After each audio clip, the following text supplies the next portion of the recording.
kita nggak tahu ininya tuh gimana, tapi aku kayak lupa. Saya pun lupa.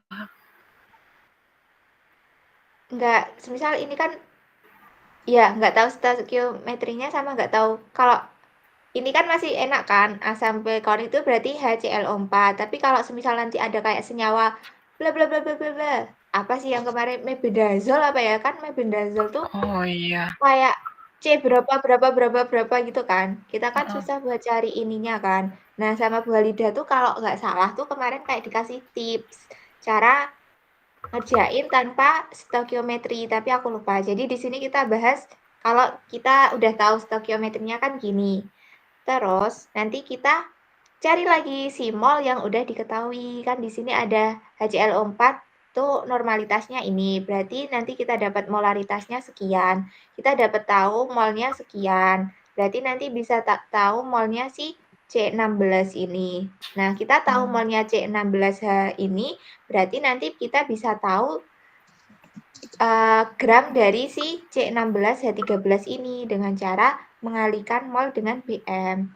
Terus di sini kan udah berarti dia terbukti kalau setiap 1 ml asam perkolat 0,1 N itu setara dengan 29,53 mg si C16H13N3O3.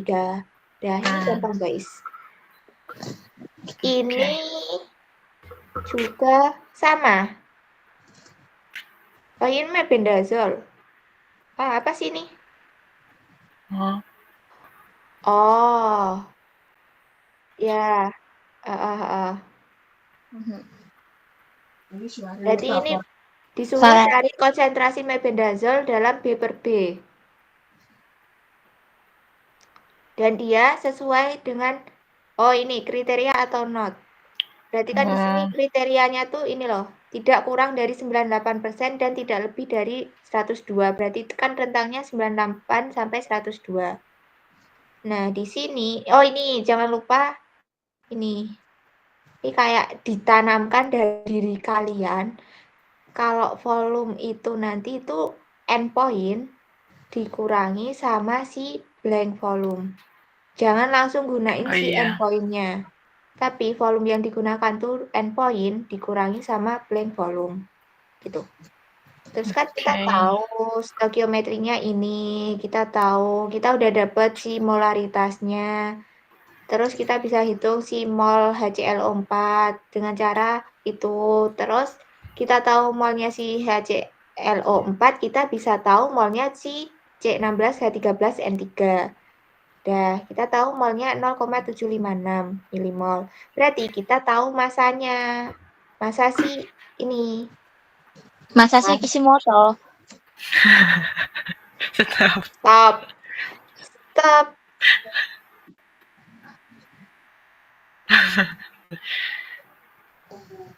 Ya, benar. Berarti ini kali ini ketemu, ya kan? Ketemu si masanya, si mebendazolnya. Terus kita kan mau cari konsentrasi B per B. Berarti kan masa mebendazol per masa sampel. Di sini masa sampel kita adalah 225,7. Ternyata di dalam 225,7 mg mebendazol dia tuh nimbang mebendazole 225,7 mg. Padahal di 225,7 mg tuh cuma ada mebendazole 223,23 sekian. Berarti kan dia konsentrasinya cuma 98,90%. Walaupun dia konsentrasinya cuma segini, tapi dia memenuhi kriteria karena kriterianya kan 98 sampai 102% gitu. Aman lah guys ya, aman. Aman. Itu kan udah pernah ini kan. Apa?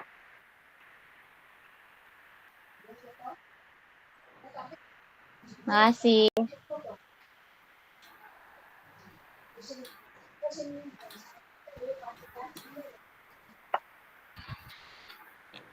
Iya dong. Itu P5 kan berarti? Catatan. Wow. Ya kan itu 5 kan? Itu week 5 kan? Iya, P5. Catatan.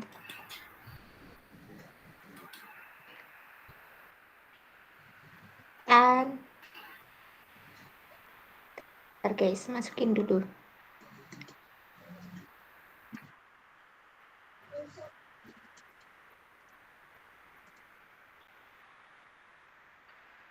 Kan ada. Nah, ada kan? Ya soalnya aku ketinggalan lihat punyamu, kamu ketinggalan lihat punyaku. Kita kan saling melengkapi, Helga. Iya.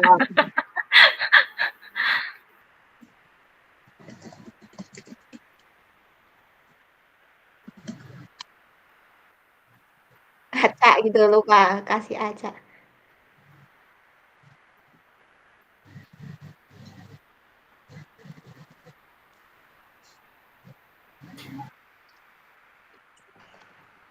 Dari tadi dia nge-vlog loh. Alfa. Kita panggil Alfa, jangan panggil acak. Dia.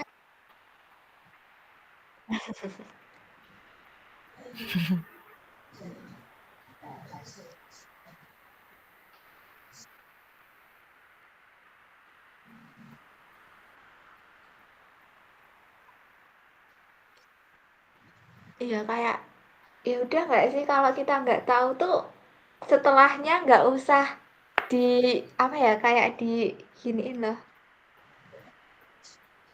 nggak usah dicariin apa ya kemarin tuh yang mana ya, oh ini nih L-dopa HCl, Oh, jadi nggak makanya usah tadi di aku mau kayak menceritakan dicari kok L-dopa L-dopa. HCl tuh L-dopa tuh C berapa gitu nggak usah, jadi kayak L-dopa HCl tambah HCl4.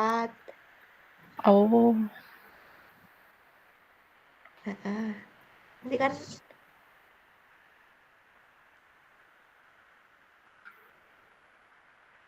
kotak mana, oh ini kotak. mana.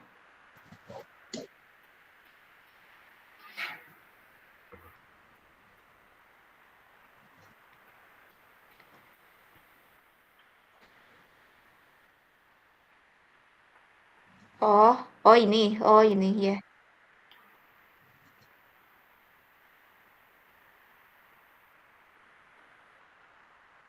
Oh, ini ya.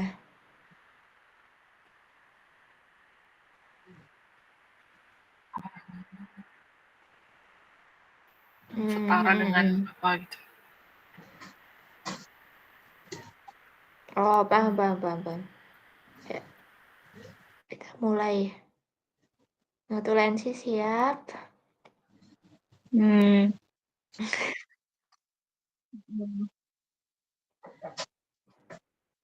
Oke. Oke. Ya, titrasi bebas air dan potensiometri. Ya, ini kan kayak konsep asam basa dalam Arrhenius sama Bronsted-Lowry. Hafalin nggak ya? Nggak usah. Ya, pokoknya tuh Arrhenius tuh cuma terbatas dia tuh asam, definisi asam sama basa tuh cuma kayak di air gitu loh. Makanya timbul sih teorinya Bronsted-Lowry di mana dia bilang kalau asam tuh yang mendominasikan H+, tapi kalau yang basa tuh yang menerima H+. Kemudian apa yang bisa kita ambil dari sini? H2O bisa menjadi asam atau basa lemah, bisa memberi atau menerima H+. Ya tahu kan kalian kalau H2O air itu bisa jadi asam sama basa. Gak terlalu penting. Nah, ini. Kenapa kita perlu titrasi bebas air? Kenapa harus diciptakan itu sama orang-orang pendahulu kita? Karena kalau water kan dia air kan bisa kayak berperan sebagai asam lemah maupun sebagai basa lemah. Sehingga dia tuh bakal kayak mempengaruhi sampel yang pengen kita uji. Soalnya kan dia bisa bersifat asam lemah sama basa lemah kan.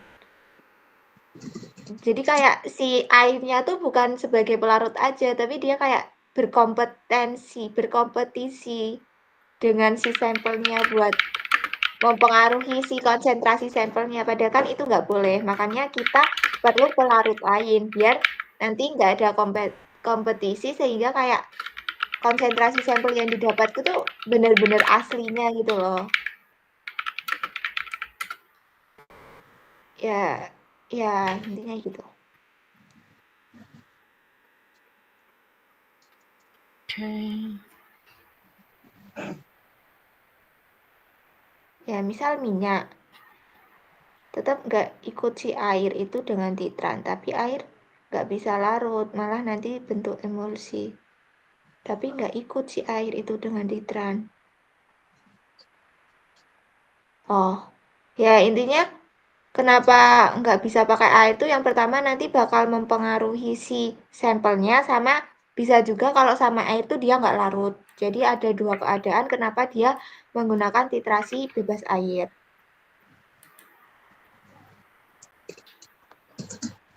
Nah ini yang dimasuk kompetisi ini.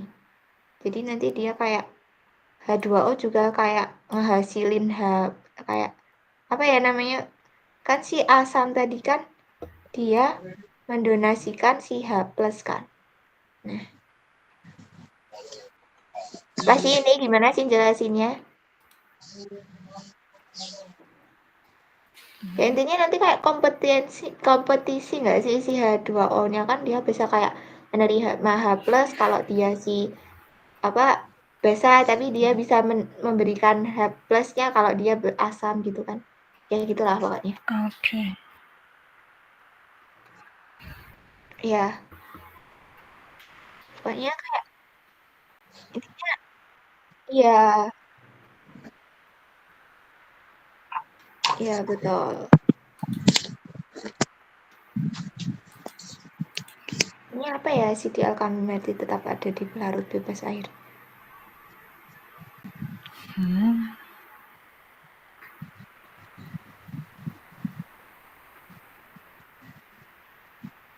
Oh ini air tuh bisa bersifat basa kalau ada sampel yang bersifat asam. Tapi dia bisa bersifat asam kalau ada si sampel yang bersifat basa. Ya masuk akal nggak sih? Kalau nanti kayak H+-nya bakal dikasih, H+-nya bakal di... Ya pokoknya gitu. Kayaknya lebih kalau keluar kasus sih, nggak yang kenapa bebas air ditanyain. Iya. Iya. Ini solvent buat NaT. Jadi kayak asam asetat. Berarti use detergent of ya ini tuh kayak titrannya apa gitu nggak sih? NaT tuh titrasi bebas air. NaT Iya. itu bebas air. Bebas Apa air. sih? Not Non-aqueous non-aqueous solvent. titration. Non-aqueous titration. Ya. Oke. Belum nggak ini? Enggak sih kayak soalnya Balida hafalan. Enggak sih? Enggak sih. Tapi Tapi enggak menurutku. Tapi kecuali kalau soalnya Butatang ya, kalian mau lihat soalnya Butatang enggak? mau Yang dicatat gak ini? potensiometri. Iya tadi di bawah soalnya Butatang yang tentang itu. Nih. Jadi kalau potensiometri itu komponen dalam potensiometri. Padahal kita nggak belajar kan sama yang ini. Iya, kayak apa ini tuh? Ya, intinya gitu ya teman-teman. Yang itu tadi contoh si titran sama titratnya. Ya, ini juga contohnya. Nah, jadi kita kan kalau titrasi kan pengen mengetahui konsentrasi suatu sampel dengan cara kita mengetahui endpoint atau titik ekuivalennya. Tapi kalau apa ya? Titrasi secara biasa tuh kayak kita kan lihatnya cuma pakai mata, sedangkan mata kita sama mata orang lain tuh kayak beda. Itu warnanya udah berubah atau belum, kayak kesalahan praktikan tuh bakalan besar banget kalau kita cuma pakai titrasi biasa. Nah, dan kalau aku pernah dengar siapa yang bilang, siapa ya? Bu Okta kalau nggak salah tuh bilang kalau titrasi biasa tuh nggak bisa buat nentuin endpoint. Karena apa ya? Endpoint secara tepat tuh nggak bisa didapetin kalau dengan titrasi biasa. Bisanya pakai si potentiometri. Dimana dia tuh bener-bener bisa kayak nentuin, oh ini tepat endpointnya. Tapi kalau pakai yang titrasi yang gojok-gojok itu nggak bisa. Soalnya ya itu tadi, kurang teliti itu aja. Terus di sini kan kalau kita pakai titrasi biasa kan kita perlu cari si indikator. Nah, ini indikator tuh kita perlu nentuin dari pH. Jadi kayak kita kira-kira pH yang endpoint kita tuh berapa. Terus berarti kita pakai indikator apa gitu. Nih, pH akhir ketika seimbang. Misal asam kuat dan basa kuat. Kira-kira pH netral 7. Makanya dicari indikator yang bisa berubah di pH 7 itu tadi. Asam lemah ketemu basa lemah susah terjadi karena kadang tidak terionkan. Oke. Nah, ini tuh kayak sebuah tips dari Bu Halida. Misal kayak ada titik-titik Cl berarti dia asam, tapi kalau ada titik-titik HCl berarti dia basa. Terus kalau yang ini tuh kayaknya yang ini nggak perlu dihafal. Nggak bakalan keluar sih. Cuma cukup tahu aja. Nah, kita masuk ke ini. Oh, ini potensiometri. Jadi, potensiometri itu dihitung dari perbedaan lonjakan voltase untuk menentukan titik akhir titrasinya. Nah, ini aku nggak paham yang indikator elektroda sama referensi elektroda itu apa. Kok aku di catatan sama terus.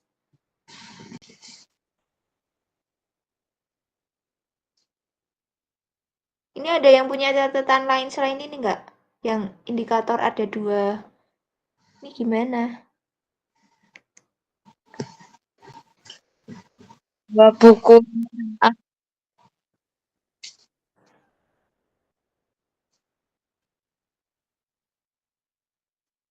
Oh, yang ini tah. Yang soal kemarin tah.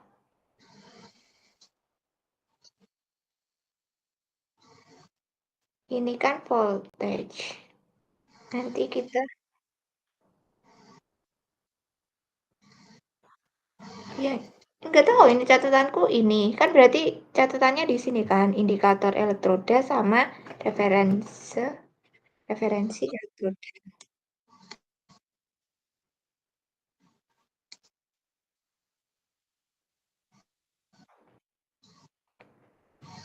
Jauh juga ya. Oh, langsung masuk ini.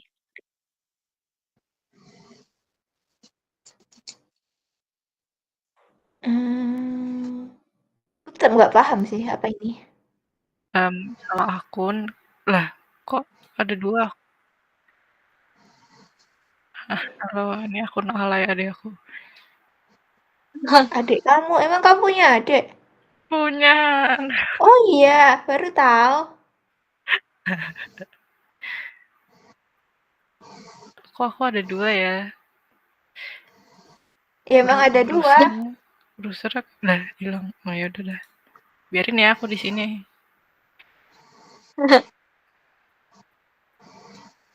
Jadinya gimana ini? Ya aku tetap nggak paham. Entar dulu. Beri Buka aku PPT dulu. penjelasan tentang ini. Respon analit.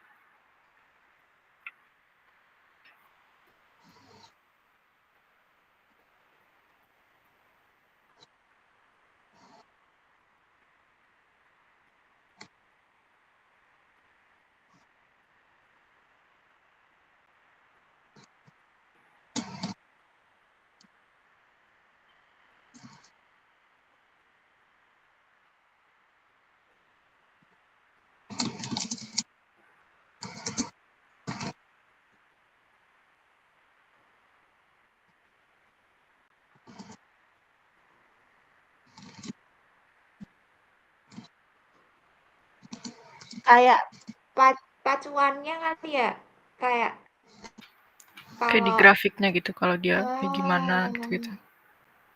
iya paham.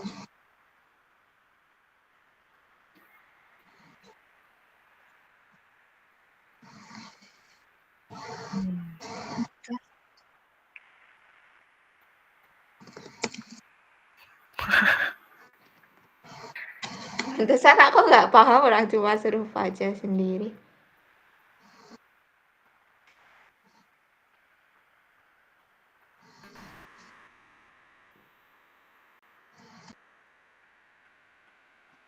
Tapi kalau hasil dari kita apa ya? Kita melakukan potensiometri kan cuma datanya kayak gini kan. Terus grafik tuh dari kita cari dari datanya. Jadi kalau kita praktikum tuh kita dapatnya cuma benar-benar ini. Kalau grafiknya kita cari sendiri. Jelaskan dengan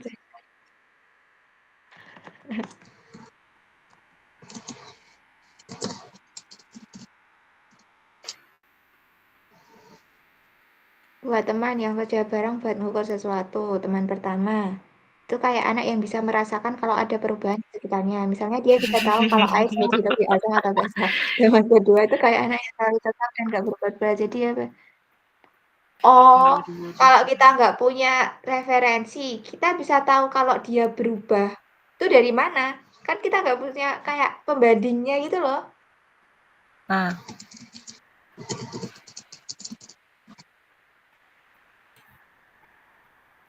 Enggak.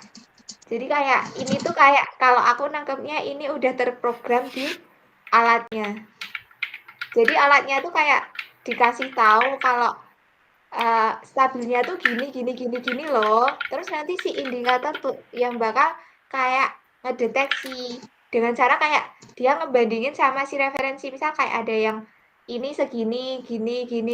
Terus kayak dari referensi ada yang berubah nih. Nah, indikator tuh bakal naikin. Tapi kan dia perlu si referensi kalau biar tahu kalau ini tuh ada yang berubah gitu loh. Nggak tahu. Wallahu a'lam. Malas. Makasih. berarti kalau indikatornya tuh dia yang berubah-berubah kalau misalnya ada lonjakan atau apa, terus referensi itu dia yang tetap gitu, Iya. yang diem aja. Atau Kalau misal apa ya? Nggak ada kayak perumpamaan sih. Tapi kayak kalau sistem tuh pasti kayak belajar dulu nggak sih? Kayak, oh ini tuh normalnya gini. Oh ini tuh buat ngecek kalau ini. Kayak belajar dulu. Berarti kalau dia tuh kayak dikasih tahu kalau referensinya tuh dia normalnya kayak gini loh. Tapi kalau indikator kan berarti buat mengecek itu ada berubah apa enggak. Jadi kayak nggak tahu, aku bingung jelasinnya dengan bahasa Indonesia sejelas-jelasnya.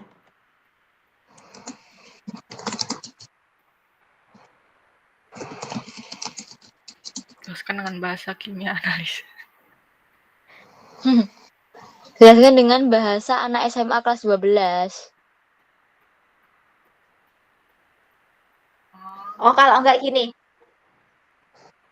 Itu, kalian kalau apa sih itu yang bukan, yang UV. Namanya apa? Spektrofotom. Ini. Spektrum fotometer UV vis. Itu kalian pakai belangko sama sampelnya kan? Oh ya. Nah, belangko tuh kayak pengen tahu buat itu loh, buat apa sih namanya? Mastiin kalau itu tuh alatnya bener-bener bener gitu loh. Jadi kayak heeh. Nah, ini loh buat membandingkan kan, bener kan?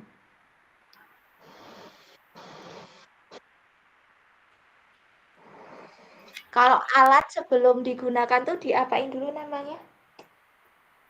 Kalibrasi. Nah, Ya, kalibrasi. dikalibrasi kayak seakan-akan dikalibrasi gitu loh. Fungsinya si ini tuh. Biar bisa dibandingkan sama si indikator yang buat sampelnya. Ya, nggak bakalan keluar. Yuk kita skip. Tapi kalau di Kecuali di grafik dia ada kayak itunya sendiri, kayak enggak. garisnya sendiri. Atau gimana? Emang kamu kalau spektrofotometri UV vis ada grafik buat belangkonya? Enggak kan? Enggak. Hasilnya cuma si sampelnya kan? Hmm. Cuma buat dia tuh biar belajar sama buat mastiin gitu loh. Olah. Mastiin kalau alatnya itu tuh nggak rusak. Sama kayak buat pembandingnya aja. Oh, ini ada lonjakan.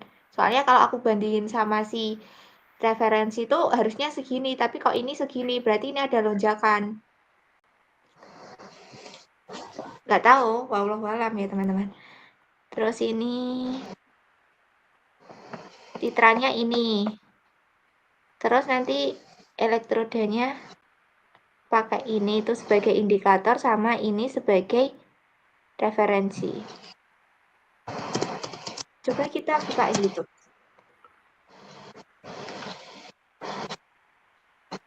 Potentiometri.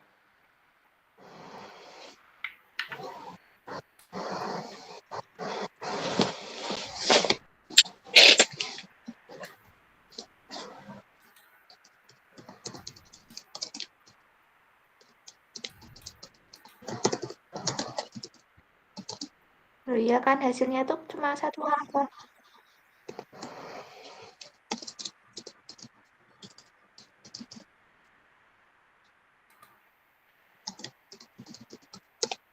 Analit tuh ini kan yang bawah. Yang atas deh, iya kan? Analit, nggak tahu, aku kenalnya titran-titrat. Alamak. Nah, keluarnya cuma satu angka, jadi kayak mirip itu spektrometri UV vis. Analit titran. Kan dia bilang referensi kan dia nggak bakalan berubah kan. Jadi dia kayak lurus. Jadi ngapain dihitung? Ya, kita skip saja. Ini enggak. Ya kayak blankonya, tapi bukan blanko, tapi sebagai pembanding gitulah. Nah, kita ini example case. Kan dia potentiometri titration asam benzoat sama TBAH. Tetrabutil aminum hidroksi. Ya, pokoknya gitu kan teman-teman. Terus nanti kita tahu di mana ada lonjakannya. Lonjakan yang gede-gede kan di sini kan. Ini naik 90, ini naik 150, ini naik banyak. Terus kalau kita buat grafik, kan kita dapat grafiknya kayak gini. Nah, di kayak gini tuh kita belum bisa tahu nih benar-benar tepat kenaikannya kita di sini berapa. Di sini kan kayak apa ya, kenaikan yang paling banyak kan di titik ini kan. Tapi di sini kita nggak tahu nilainya berapa. 3,15 kah? 3,17 kah? Kita kan belum tahu. Makanya kita perlu membuat ini kurva yang kedua dengan cara kayak ini dikurangi ini, salah, ini dikurangi ini, terus ini dikurangi ini, terus hasilnya ini sama ini nanti dibagi gitu. Berarti 220 dikurangi 210, 10 dibagi 0,5 itu berarti 20 gitu. Terus ini jangan lupa kalau di sini tuh yang sebagai Z itu yang voltage-nya, tapi kalau yang X tuh volumenya. Oke, aman. Jadi kayak oke. Terus nanti kita kan udah dapet ini kan. Terus kita buat si X-nya tuh si ini kayaknya. Oh salah. X-nya si voltage, si volumenya. Berarti kurva pertama sama kurva kedua tuh si X tuh sama-sama si volume titrannya. Tapi kalau yang X Yang X kan sama-sama volumenya, tapi kalau yang Z, kalau kurva pertama tuh si voltage, nah tapi kalau yang kurva kedua tuh yang hasil ini tadi, hasil perhitungan di sini tadi. Terus kalau dari sini kan kita bisa tahu, oh yang tertinggi itu ini, tapi tetap ngira-ngira sih kalau di sini, soalnya dia kalau di Excel tuh nggak ditampilin nilai di sininya berapa, jadi dia tetap ngira-ngira. Ini kayak bisa tahu gitu loh di sini, tapi kalau di sini tuh kayak kita perlu bandingin ini ke sini naiknya berapa, ini ke sini naiknya berapa, jadi kayak masih ngawang gitu, jadi kayak jelas kalau pakai ini. Dimana kalau nanti yang paling ujung berarti itu yang paling tinggi kenaikannya, lonjakannya gitu. Dicari kenaikan yang paling jauh. Buat nyari titik detailnya pakai grafik baru dengan rumus ya. Oke. Berarti kita masuk ini. Yang tadi, yang ini. Yang ini apa? Asam glikol dengan asam asetat. Oh, ini yang itu. Asam lemak sama basa lemak itu nggak bisa. Ini cantum yang ini. Susah terjadi karena tidak terionkan. Asam lemak. Ya benar. Karena yang bisa terionkan itu cuma asam kuat doang. Ya.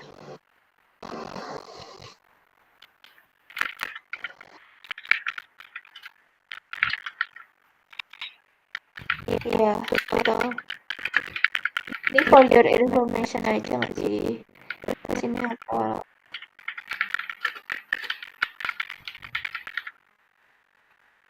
Iya.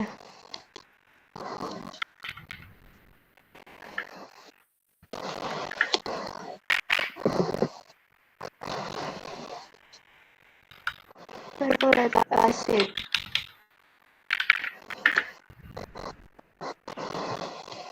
Dengan L-dopa.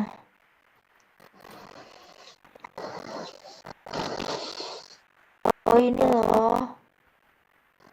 Ditambahkan untuk membantu protonasi asetat.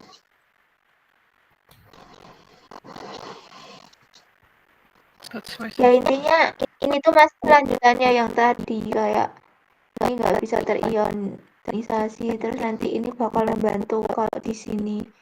Iya nggak sih? Ya. Nggak tahu, aku masih bingung kalau ini. Perchlorate ditambah.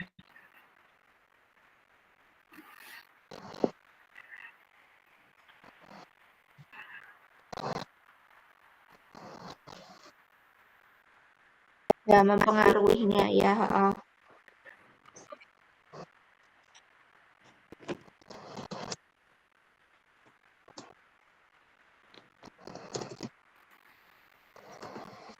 Mana ini?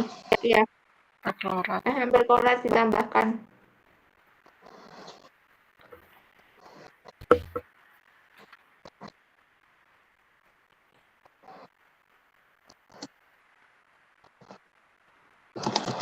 Pokoknya tuh intinya ditambahin biar nggak mempengaruhi si konsentrasi sampel nggak sih? Nah, tapi nggak tahu cara kerjanya gimana. Tambah siapa? Siapa ditambah siapa?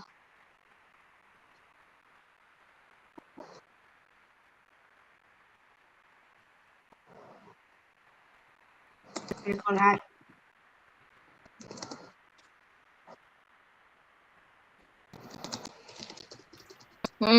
Terus?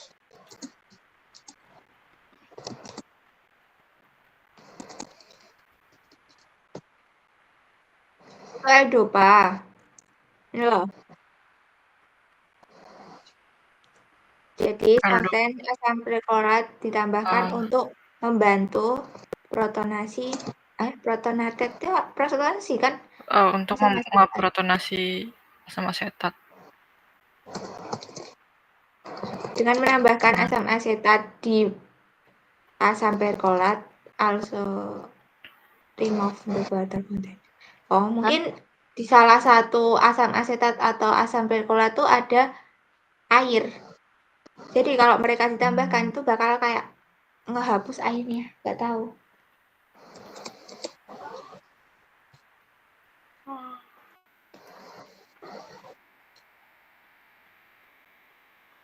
Ya pokoknya intinya gitu.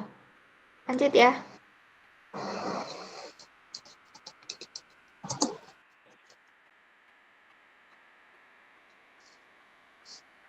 Dah, katanya asam lemah nggak bisa. Oh asam lemah. Oh asam lemah kalau sama basa lemah dia nggak bisa. Ini cuma contoh-contohnya nggak sih? Titratnya ini, solvennya ini. Terus nanti pakai indikator ini. Berarti nanti warnanya dari pink berubah jadi biru.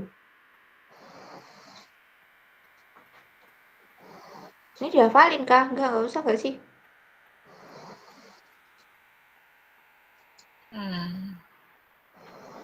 Ini aja. Langsung. Relative titration gauge. Kita perlu menyiapkan titrat. Terus menstandarisasi titratnya. Ya, benar. Terus preparasi sampel. Oke. Ya kayak titrasi kemarin loh kalian praktikum kan berarti yang pertama kan kalian menyiapkan titratnya, terus nanti kalian pembakuan si titratnya, kemudian kalian menyiapkan si sampel yang serbu itu, terus kayak hitung si konsentrasi, selesai. Terus ini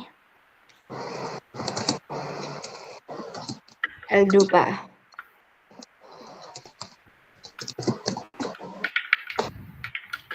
Ini soal apa sih?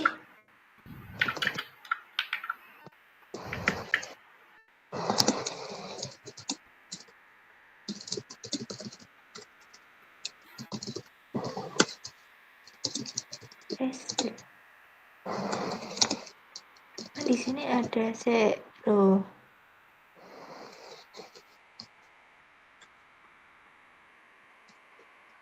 Ini soal apa deh? Gak tahu.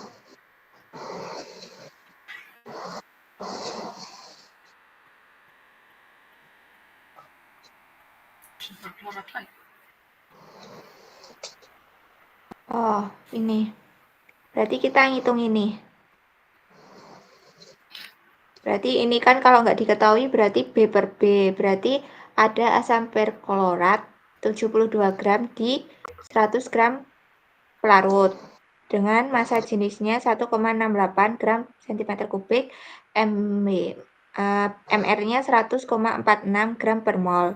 Terus, kita pengen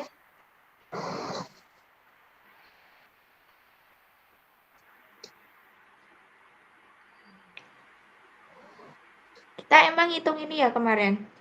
Suruh belajar sendiri lah. Kayaknya. Wow. Aduh. Jadi kan dopamin tuh ini, BM-nya ini. Dihitung terhadap yang kering. Timbang sesama lebih kurang 75 mg zat. Larutkan dalam 5 ml asam format P dan tambahkan 25 anhidrat asam P dan campur. Titrasi dengan asam perklorat 0,1 N dan tentukan titik akhir potensial. Lakukan penetapan Blanco.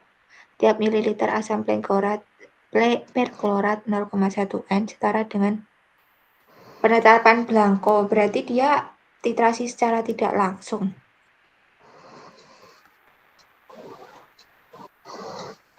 Berarti kita udah tahu normalitas. Belum tahu. Berarti kita cari normalitasnya. Normalitas kan berarti M kali valensi. Tahu. Ini kan berarti cari mol. Udah cari mol. Dikali si volumenya. Oh, dibagi volume. Oh iya deh. Dibagi volume. Ya dapat itu. Oh, ini tuh kayak yang tadi teman-teman. Kita cari, kalau ini mau dipecah tuh kita cari si molnya dulu. Mol kan dari gram dibagi mr. Kita udah dapat mol dari ini kan. Terus kita cari si molaritas. Polaritas kan mol bagi si volume. Nah, volumenya kita kan belum tahu kan volumenya tuh berapa. Soalnya kan kita tahu di sini pelarutnya dalam bentuk gram. Sehingga kita perlu konversi dari gram ke mililiter dengan cara membaginya dengan si rho atau massa jenisnya. Makanya 100 gram ini dibagi ini. Tapi kan satuannya masih mililiter. Makanya perlu diubah ke liter dengan cara 1000 dibagi 1000. Tapi kan tadi kan di per F kan. Makanya dia di penwalik. Gitu. Terus kita udah dapat normalitasnya si HClO4. Terus kita rumus pengenceran.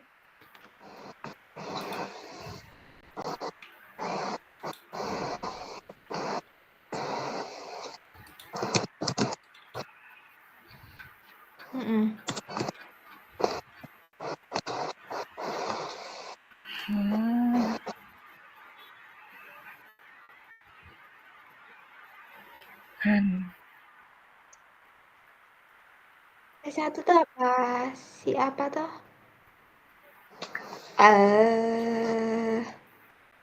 Cari N1-nya nggak normal. Kok jadi ada glasial asetat?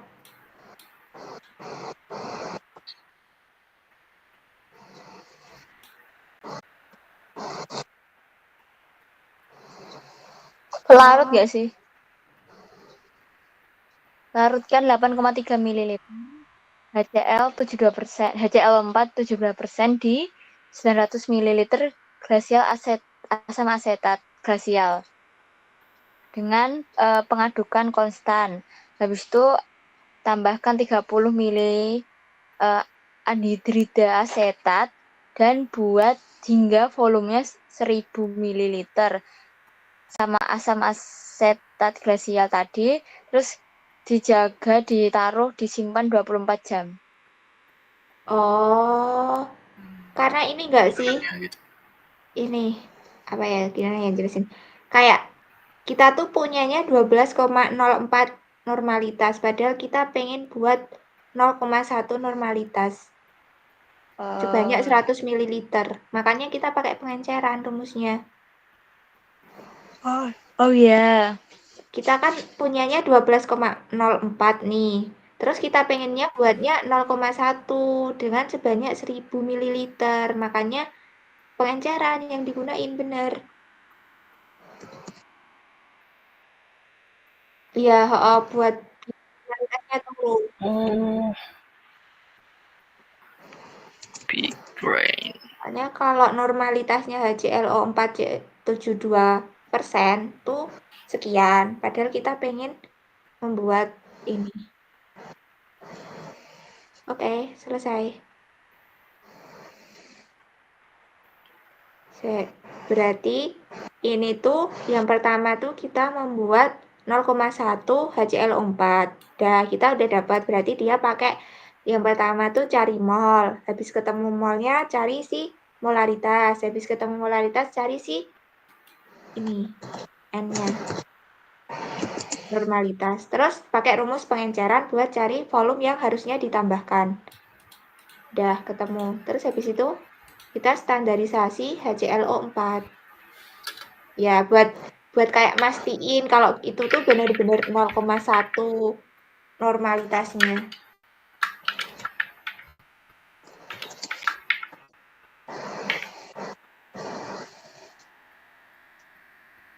Berarti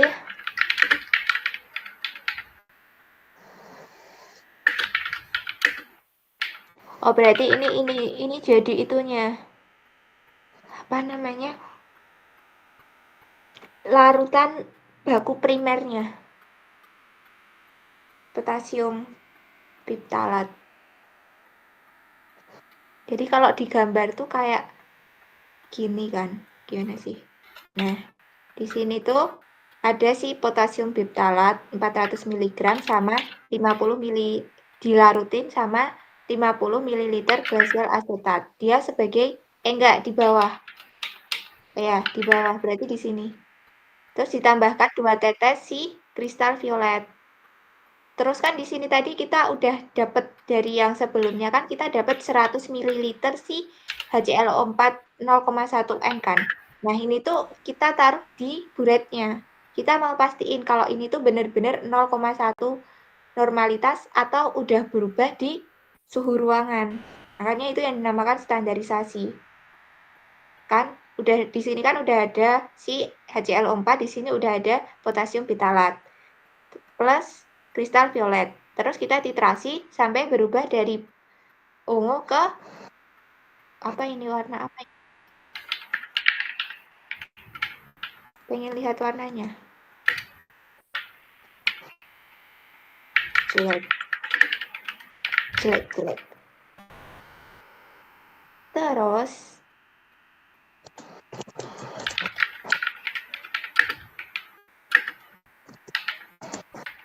glasial asetat titrasi with, oh no, berarti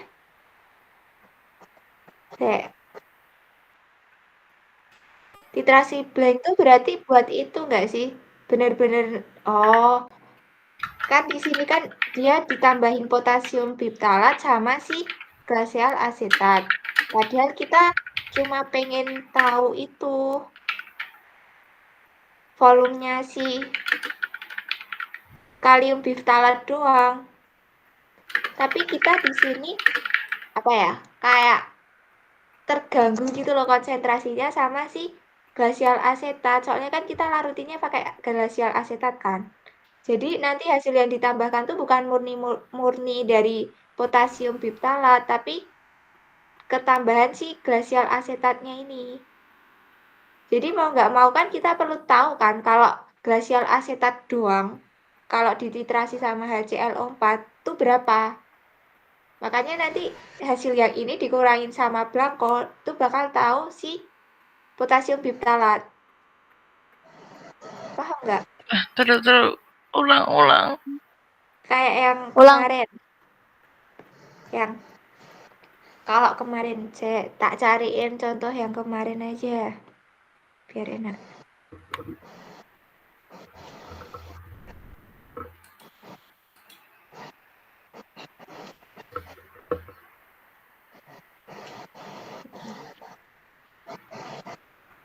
Yang dikurang-kurang tuh mana sih?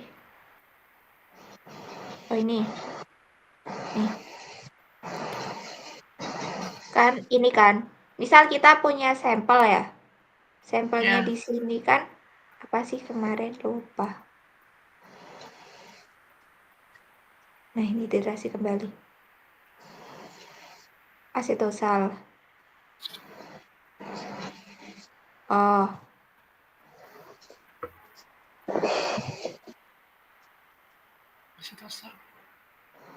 Oke. Berarti kan kayak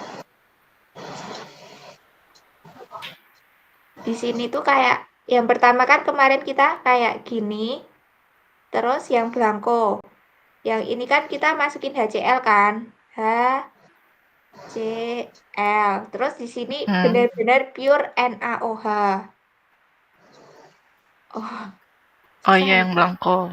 Ya, benar-benar kan. Nah, kan berarti di sini kita tahu sih volume NaOH-nya. Benar-benar volume NaOH. Mana sih? Bakuan HCl. Nih, blanko. Kita kan benar-benar dapat si volume NaOH. Jadi kayak apa sih? Volume HCl yang buat titrasi NaOH. Benar-benar buat nitrasi NaOH gitu loh. Kan? Tapi selanjutnya kita tambah si asetosal. Jadi di sini ada HCl, tapi di sini ada si NaOH, tapi sama asetosal. Oh. Padahal kita kan pengen tahu si kadarnya asetosal doang. Tapi di titrasi kita asetosalnya plus NaOH. Ya kan? Makanya kita kayak perlu ngulangi si hasil 2 ini sama si blankonya yang NaOH doang. Makanya nanti kita bisa tentuin si kadarnya si asetosal pure. Soalnya udah dikurangin sama si NaOH. Makanya itu dinamain titrasi tidak langsung. Ini udah direkam kan? Nih. Volume blanko dikurangi volume sampel. Berarti itu volume apa? Volume blanko kurang volume sampel. Blanko tuh yang NaOH doang. Ya. Tapi kalau sampel tuh di sini ada asetosal. Oh, jadi kalau di kasus ini blanko itu asam asetat glasial. Sampelnya potasium biftalat. Betul. Betul. Oh, berarti ini yang 400 ml potasium biftalat ditambahin 50 ml asam asetat glasial itu yang titrasi yang ini. Yang tidak langsung itu. Iya. Hah? Gimana? Yang volume yang ada sampelnya itu yang kalau yang di apa sih percobaan ini kan kita kan NaOH sama asetosal. Berarti kalau yang di soal ini tuh apa sih namanya potasium biftalat sama asam asetat glasial. Iya, betul. Berarti potasium biftalat dilarutin sama asetat glasial. Iya, Asam soalnya asetat di sini glasial. tadi gitu nggak sih? Yang ini kan ditimbang sekian, dilarutin sama 50 ml asam asetat glasial. Ya, gitu. Terus yang jadi titrannya yang di sini itu HClO4 yang kita buat 0,1 tadi. Gitu deh. Oke. Makanya di soal yang ini tadi, kalau kalian ingat, nih, volumenya TAT dikurangi blank volumenya. Karena apa? Karena dia titrasinya tidak langsung. Nyambung guys. Berarti setiap titrasi tidak langsung itu dia Iya, pasti pokoknya ada TAT kurang volume blanko. kalau semisal di soal diketahui blank volume, tuh kemungkinan besar itu titrasi tidak langsung dan volumenya tuh harus kamu kurangin. Oke.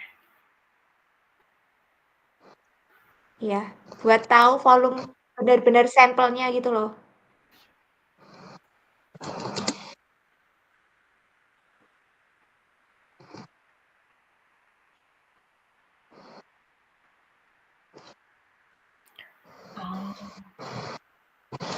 Ya, Oke. Jadi kayak kamu nitrasi sendiri NaOH kan, berarti itu nilainya A. Sedangkan kamu nitrasi NaOH sama kalau di sini asetosal berarti A plus B. Padahal kamu pengen cari nilai si B doang. Berarti kan A ini dikurangi sama yang ini kan. Oh. Bisa gitu toh. Kayak gimana ya? Oke. Kayak gini. Nilainya A tuh NaOH. Terus nilai yang kedua tuh nilainya si A plus B, ya kan? Susah di sini. Sini aja lah.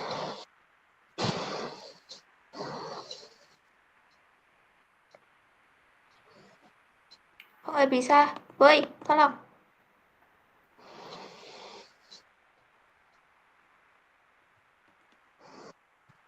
Dipencet dulu baru di itu. Diklik dulu. Nggak mau tambahin komen. Nggak bisa. Nggak bisa. Nah. Nggak bisa, tadi bisa. Nah. Waduh. Udah kebanyakan. Laptopku nggak mati 2 hari. Percaya nggak percaya. Cuma aku sleep doang. Itu tuh ada banyak itu. Iya, makanya itu habis Daripada ini aku mati, matiin. hilang semua. Aduh, nangis. Iya, ini aku masukin dihapus. Yang kecil Aku ikut banget pengen aku nangis. hapusin. Hah? Yang kecil-kecil di atas itu tab-tabnya pengen aku hapusin rasanya. Stop. Itu ada banyak foto tuh. Gatel. Langsung pencet silang yang sebelah kanan pojok itu. Ya, hilang tuh. Hilang.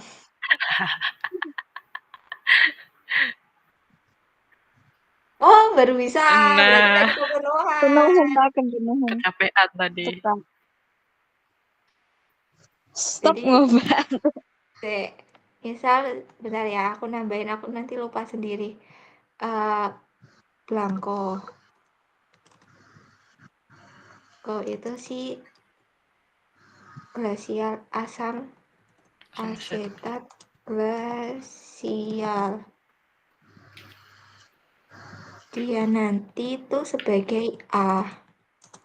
Sedangkan sampel tuh asam asetat glasial plus kalium potasium. Bukan kalium doang. Sampelnya bukannya kalium doang. Kalium biftalat. Apa? Nama Indonesianya kalium.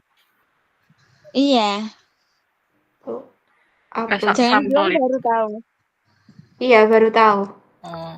Maaf kalau nggak farmasi banget.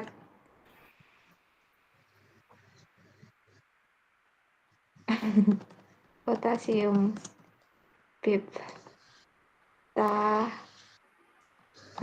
itu berarti C dikurangi. Oke. Apa sih? Oke. Yuk, lanjut. Ya, intinya Itu kita yang buat ini ya, persamaan reaksi yang rusak ini. Ya, pokoknya kita buat kayak persamaan reaksi stoikiometrinya. Terus kita tahu dari sini tuh koefisiennya 1 sama, ya 1 juga. Berarti kan 1 mol kalium biftalat tuh setara sama 1 mol HClO4. Kemudian kita tahu mol kalium biftalat tuh berapa dengan cara membagi kan dia nambahin 400, berarti 400 dibagi mR-nya 204,222. Nanti kita ketemu mol kalium biftalat. Setelah ketemu mol kalium biftalat, kita tahu mol HClO4 itu berapa. Mol HClO4 itu dengan cara apa ini?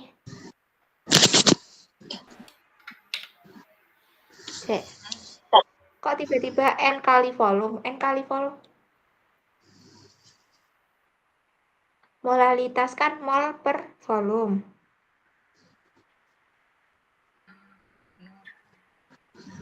Oh. Oke, kalau mau simpelnya kan nanti ini udah dapat molnya kalium biftalat kan. Berarti kita bisa tahu molnya HClO4. Terus kalau kita udah tahu molnya HClO4, kita bisa cari ini normalitasnya. Berarti kan kalau normalitas kan molaritas kali valensi. Berarti kita perlu cari molaritasnya dulu. Molaritas tuh mol per volume. Berarti nanti ini dibagi volumenya. Bentar. Iya kan? Iya nggak? Iya. Ya, intinya ketemunya ini. Sama aja. Kalau mau nggak jujuk banget ya berarti dicari kayak cari mol ini dulu, nanti ketemu mol ini, dicari molaritas, terus nanti dicari normalitasnya. Gitu deh. Berarti di sini benar standarisasinya. Kayak kita kan klaimnya kan tadi kita buat 0,1 N. Ternyata setelah kita buat tuh ternyata normalitasnya 0,1004 gitu. Buat standarisasi aja sih kalau oh ya udah berarti benar gitu. Terus habis itu kita ini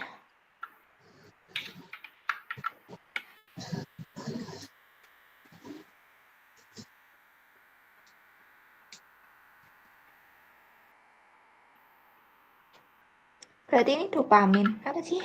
Timbang sesama 75 mg zat, larutkan dalam 5 ml asam format P dan tambahkan 25 ml anhidrida asetat.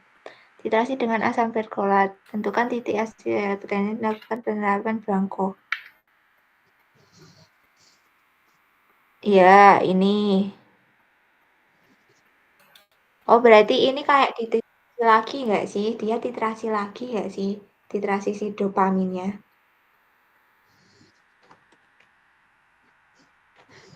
Berarti ini banyak banget stepnya. Kok hilang? Jangan nge-lag dong laptopku. Belum UTS loh. Ini seperti otakku. Jelek.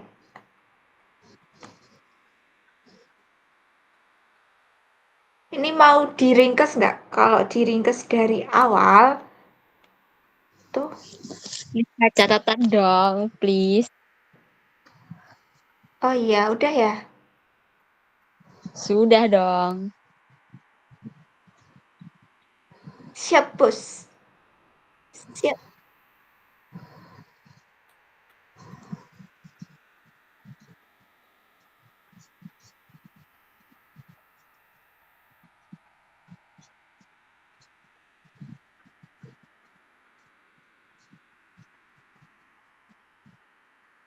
Oke, berarti sekarang step 3 ya? Ya, step 3 tuh kita benar-benar cari. Jadi, aku perlu meralat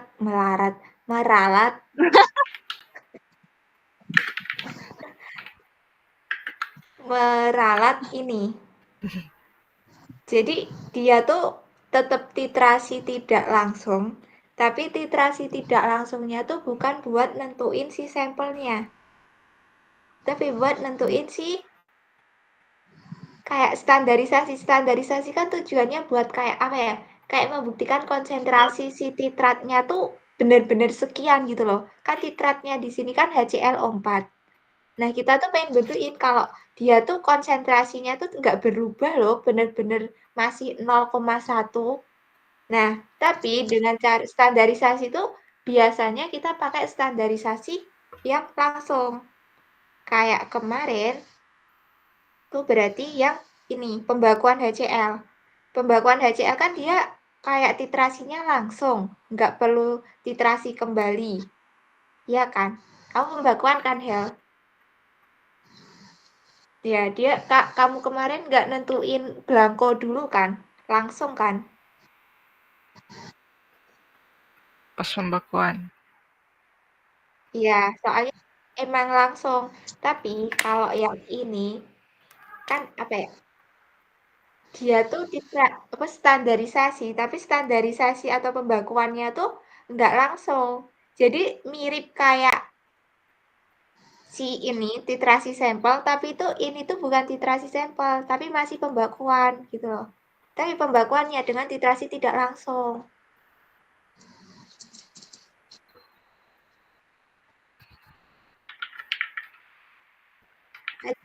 Sekunderi. Primernya potasium biptalat, tapi potasium biptalat kan bentuknya masih belum larutan kan. Jadi kayak ditambahinnya sama glasial asetat, padahal glasial asetat ini bisa mempengaruhi. Makanya pakainya titrasi tidak langsung. Ya, intinya masih pembakuan tapi dia pembakuannya tidak langsung. Sedangkan kalau yang ini Dititrasi lagi. ini langsung kah?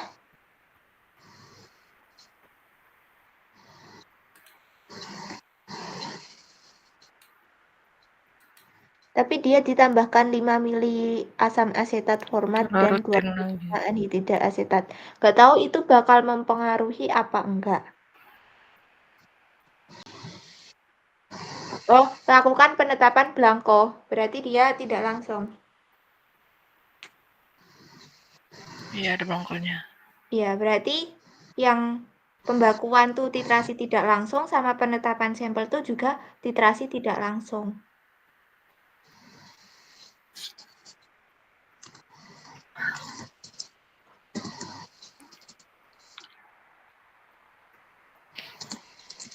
Nah, di sini yang itu tadi yang misal kita udah tahu stoikiometrinya kayak gini.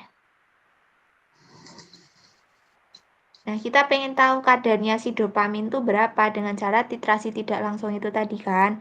Berarti nanti kita tahu kan di sini tuh koefisiennya dopamin sama HClO4 tuh sama-sama 1. Berarti nanti kita cari tahu dulu yang bisa dicari molnya. Berarti di sini yang bisa dicari molnya kan si HClO. Enggak. Iya, yang bisa dicari molnya kan HClO4 dulu kan. Makanya kita step pertama cari mol HClO4. Kita cari mol HClO4 dengan cara mencari si molaritas. Molaritas kan dengan cara N bagi valensi. Valensinya kan 1. Berarti molaritasnya sama aja 0,1. Kemudian kita kan udah tahu molaritas. Kita pengen tahu mol. Berarti kan kita bisa cari mol sama dengan molaritas kali volume. Berarti molaritasnya 0,1 kali 3,93. Berarti kita dapat molnya 3,93 milimol. Soalnya di sini mililiter, bukan liter. Nah, kita udah dapat molnya si HClO4 kan. Berarti kita bisa cari tahu molnya si dopamin. Karena di sini koefisiennya sama-sama 1, berarti kita tahu molnya dopamin tuh sama aja 3,93 milimol. Nah, kalau kita udah dapat mol, kita mudah mau kemana-mana. Nah, di sini kan yang ditanyakan kan berapa miligram dopamin kan yang ditambahkan. Dia kan nambahin tuh, dia kan ngambil dopamin 75 miligram. Tapi dia tuh mau mastiin bener-bener yang diambil tuh 75 miligram dopamin atau ada kayak tambahan lainnya. Makanya kita cari tahu pakai titrasi ini. Nah, kita kan tahu sih molnya dopamin kan 3,93 milimol. Kemudian kita tahu berat molekulnya juga 189,6 gram per milimol. Sehingga kita bisa cari sih massa dopamin aslinya tuh dengan cara mengalihkan mol dan BM-nya ketemu 74,51. Berarti dia udah selesai. Berarti ini yang kita tambahkan sebenarnya tuh dopaminnya sejumlah ini. Berarti ada beberapa yang bukan dopamin yang kita tambahkan. Mungkin kayak pengalter lain gitu. Udah selesai. Tapi ini kayak ada tambahan dari Bu Halida soal kalau misal yang dicari kadar. Berarti nanti 74,51 per 75 kali 100. Selesai. Oh ini belum, satu slide lagi. Kalau kita nggak tahu stokiometrinya, gimana? Kita harus tahu kayak kesetaraannya ini. Jadi harus tahu ekuivalen. Kalau semisal ekuivalennya belum diketahui, ya kita menghitung seperti pertemuan tadi, pertemuan sebelumnya yang ini. Ya, yang kayak gini kalau semisal belum diketahui itunya. Tapi kalau udah diketahui ya tinggal ngerjain aja.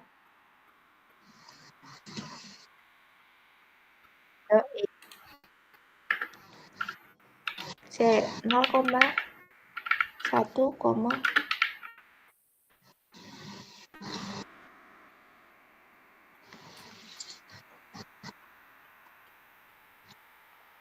tapi jujur aku malah nggak paham ini gimana. 0,1 tuh setara sama 18,96. Oke. Terus kok ini tiba-tiba dapat ini? Oh, karena ini tadi kan ini enggak sih? Oh. Udah di step 2 berarti. Iya, heeh. Tapi ini 0,04. Kenapa ini jadi 0,05? Nih.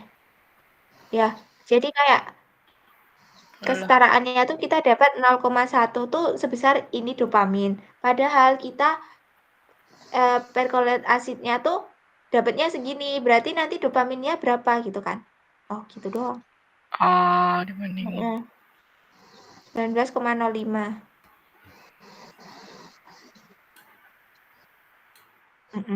Berarti kan ya setiap 1 mili ini tuh setara dengan ini.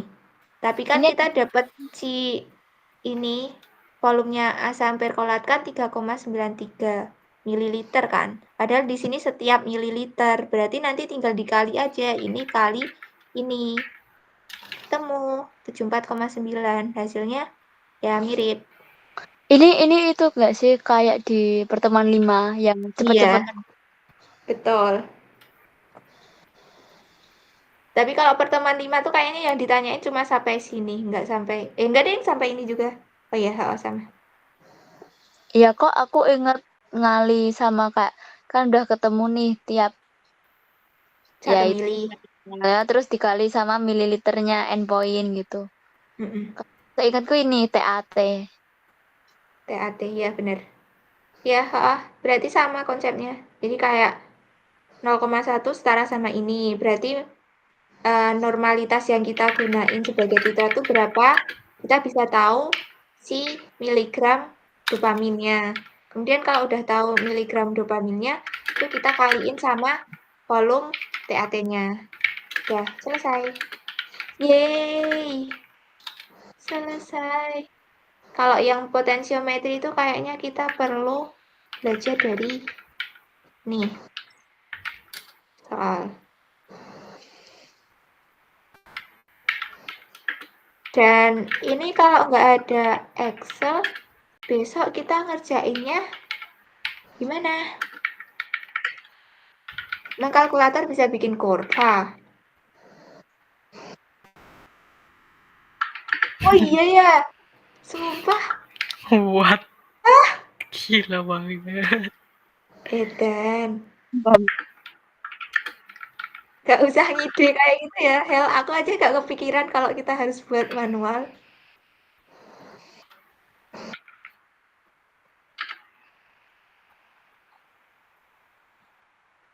Ya, persamaan kuadrat. Ya, intinya kalau yang ini kan ya bisa lah ya teman-teman. Ini sebagai X, ini sebagai Y. Ya udah nanti tinggal digambar. Terus kira-kira yang lonjakannya mana? Oh, ini di sini. Kita kan masih mengira-ngira kalau lonjakan terbesarnya di sini kan. Kita belum pasti kalau di sini. Makanya kita perlu ini buat kurva kedua dengan cara ini dikurangin ini dibagi ini dikurangin ini ketemu 20. Ini dikurangi ini dibagi ini kurangi ini ketemu. Terus nanti ini sebagai X lagi dan ini sebagai si Y-nya. Kita dapat kurva. Terus kita cari yang titik paling tingginya. Udah selesai. TAT-nya yang di sini.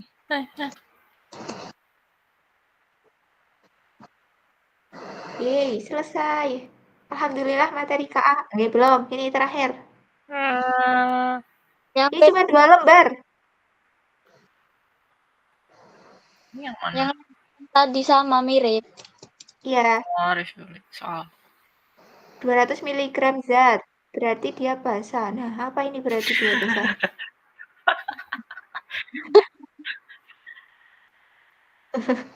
Ditritasi dengan asam perklorat 0,1. Tiap mililiter asam perklorat 0,1 setara dengan ini.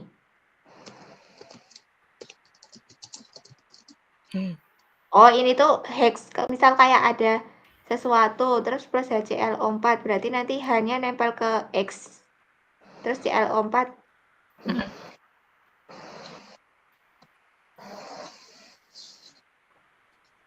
Ya udah berarti tinggal dikaliin ini dikali ini. Ya udah benar. Ya udah bisa nggak sih teman-teman? Keren banget. Ya kan ini kan tiap mili, sedangkan di sini ada 5,1 mili ya berarti kan tinggal dikaliin gitu. Terus ini TAT-nya 18,93. Tiap mili asam perkolat ini tuh setara dengan ini. Kita dalam iya tinggal dikali kan TAT-nya 18,93 mili. Itu cari butuh soalnya yang dalam bentuk farmakope itu loh. Yang narasi yang itu loh. Nah, takutnya kalau keluarnya dalam bentuk itu nanti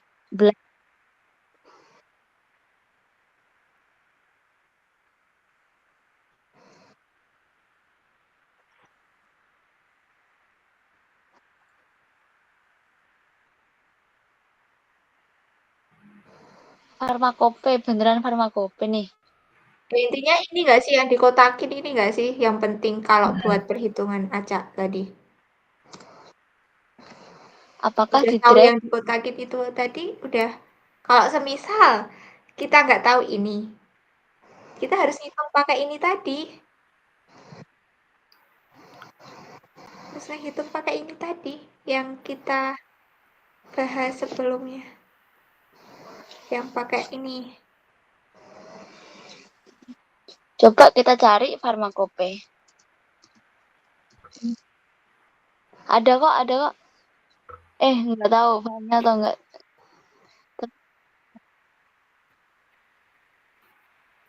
Bentar, mau nyari juga. Apa kayaknya di Coba. search. Iya, di search aja. Oh, ini Apa?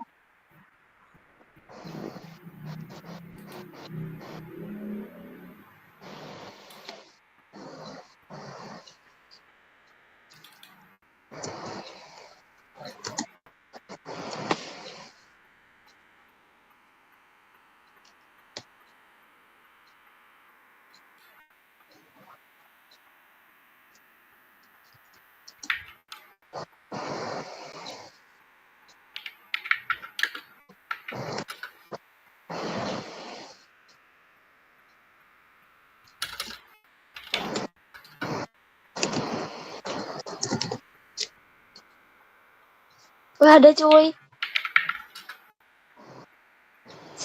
Ntar. Halaman 74. ngebug ya. share screen. Kenapa aku pakai beda device? Join lah. Itu loh, cek Di apa di Vanyo? Maksudnya catatan UTS. Oh, catatan UTS. Oke, bentar.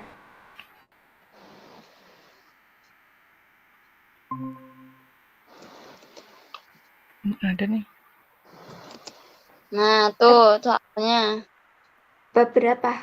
Bab 5 toh. 5.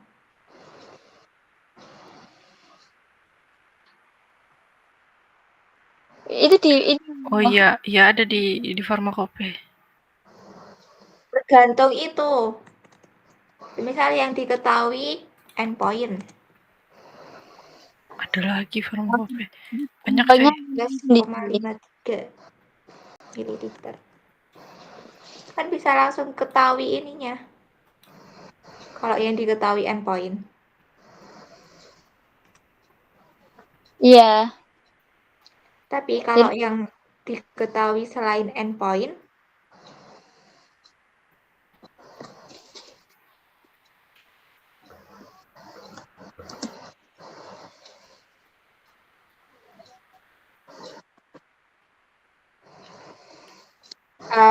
ini sih paling mentok tuh diketahuinya ada 2. Jadi kayak yang ini tadi.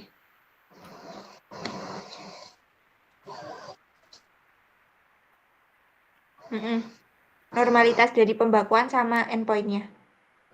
Kalau yang diketahui endpoint sampelnya langsung kan tinggal dikaliin kan sama ini.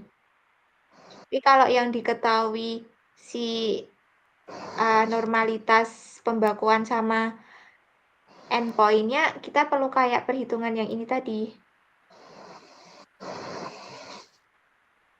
Yang ini.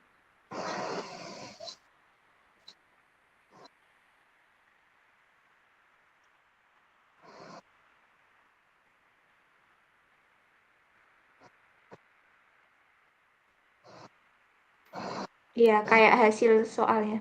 Misal kalau di sini kayak endpoint sampel 17 ml. Berarti kan kita bisa tahu kan kayak berat dopamin langsung. Ini apa sih dopamin? Bukan.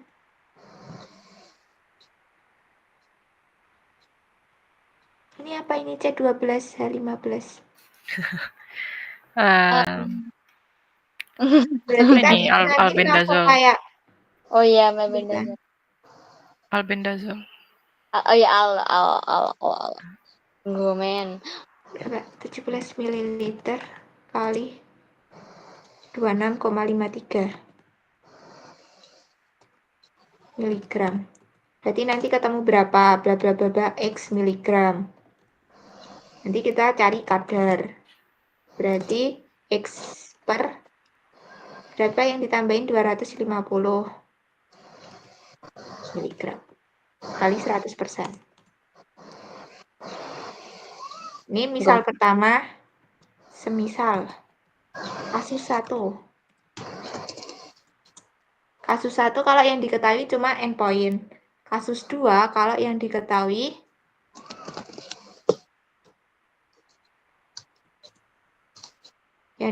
itu normalitas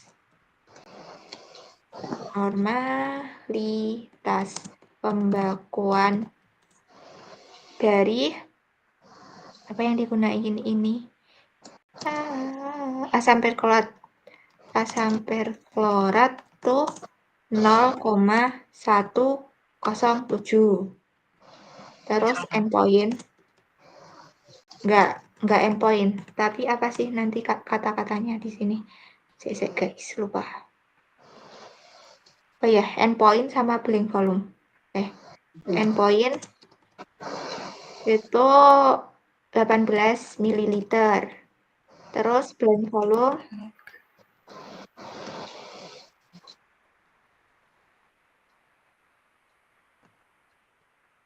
1 ml.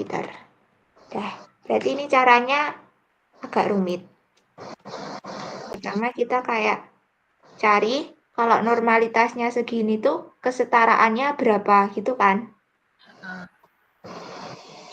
Berarti pakai rumus yang ini bagi ini kali ini. Cari kesetaraan baru buat 0,107 N. Berarti cara 26,53 dibagi 0,1 sama dengan 2,653 miligram. Salah. Terus nanti 2,653 dikali 0,107 sama dengan Y miligram. Berarti nanti diketahui tiap mili ini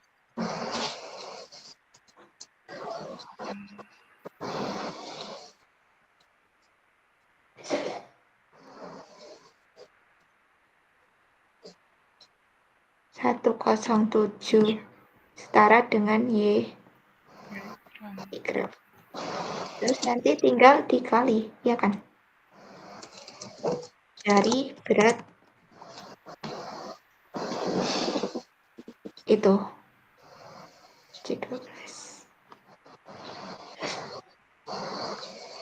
sama dengan berapa mili tadi? Berarti 8 volumenya BAT dikurangi blank.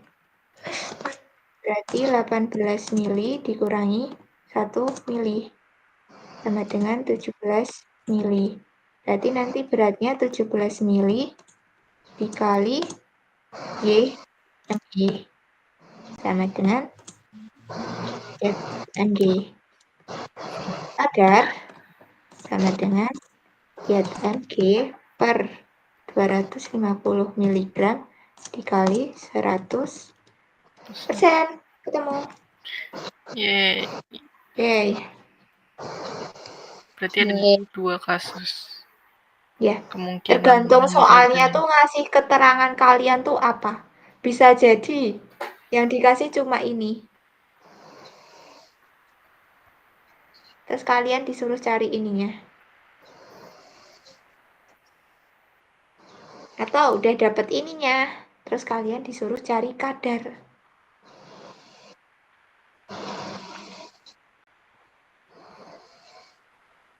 Udah ye. Udah, ye, selesai KA kita. Wow. Biomol dong, ayo. Farkol. Udah. Yang belum apa sih kita tuh? Banyak. ISBF. Menfor. Menfor. Aduh. Farmaset masih kurang inkompatibilitas. Iya.